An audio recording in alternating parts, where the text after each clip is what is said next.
hanao trano ny olona ka hitoetra ao, ary hanao tamboaloboka ny olona ka hihinana vokatra aminy. Tsy hanao trano hitoeran'olon-kafa izy na hamboly zavatra ho an'olon-kafa, fa ho tahaka ny andron'ny hazo ny andron'ny oloko, ary ireo voafitoko dia hanara-po amin'ny asan'ny tanany. Isaia 5:20, 1:20 sy 2:20. Ny resaka mahakasika ny fahanavozana ara-pahasalamana isika nandritra ny fotoana elaela. Zava-dehibe io matoa mba hanana nandritra ny fotoana ela ary napetrapetraka tsara mihitsy no fantsipatsiana tsara mihitsy satria mba tiana ho salama isika, tiana hahazo tombony eo amin'ny fahasalamana ara-batana isika. Resaka androany indray dia mahakasika ny fampiasam-batana na ny exercice zany.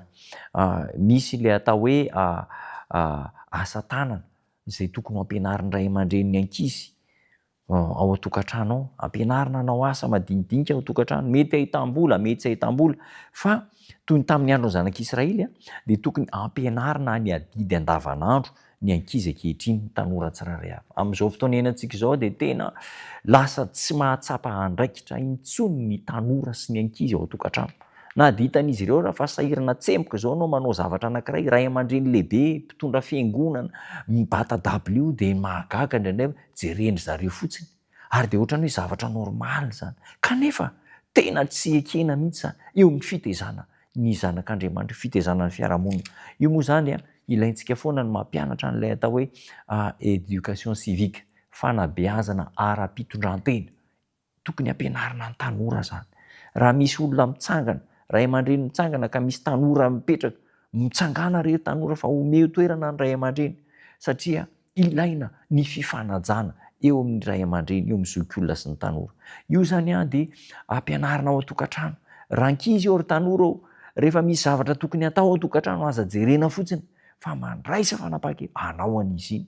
Tsy voatery hoe fampiandry ny hafa fa dia mandray andraikitra amin'ny alalan'ny fanaovana asa tanana.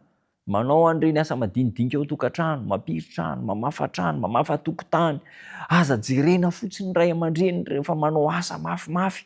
Mila anareo izy, ampio ny ray aman-dreny ary fanabeazana tokony ho zarina ao anatin'ny tokantrano. Na dia misy aza ireo mahazo antoka ny tsy ilaina anao vinana manao asa tanana ho fidiram-bola, dia mila ampianarina miasa ny ankizy mitady vola.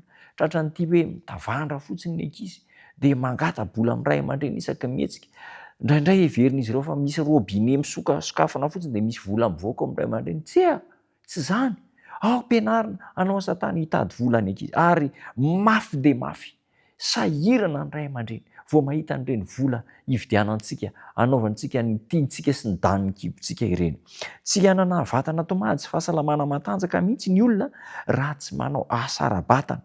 Fanatanjahantena, misy an'ilay atao hoe travail manuel. Any ampianarana any dia misy sekoly mihitsy mampianatra ny ankizy travail manuel adiny 2 isan-kerinandro ary dia mikolokolo ny zaridaina ny sekoly, manao asa fitadiavam-bola mihitsy ho an'ny ankizy. Zava-dehibe zany, asa vatana izany, mampivelatra ny saina sy mampivelatra ny toetra.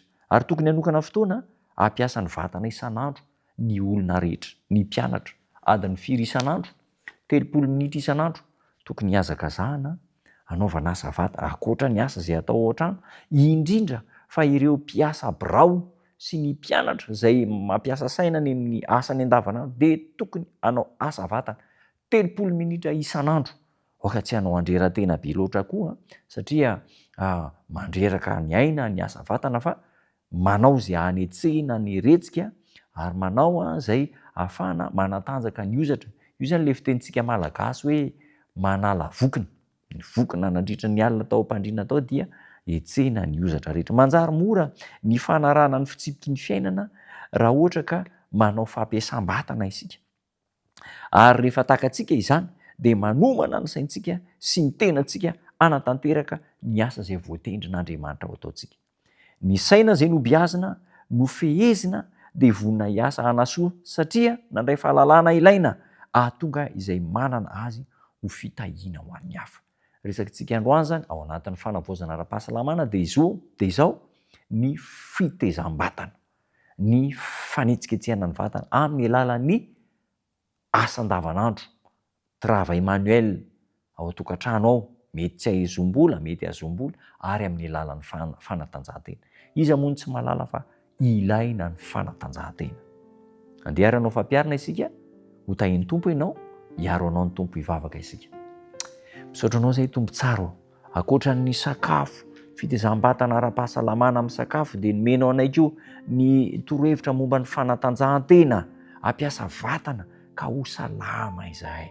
Tahio ny tsirairay avy aminay, amin'ny anaranao Jesosy tomponay. Amen.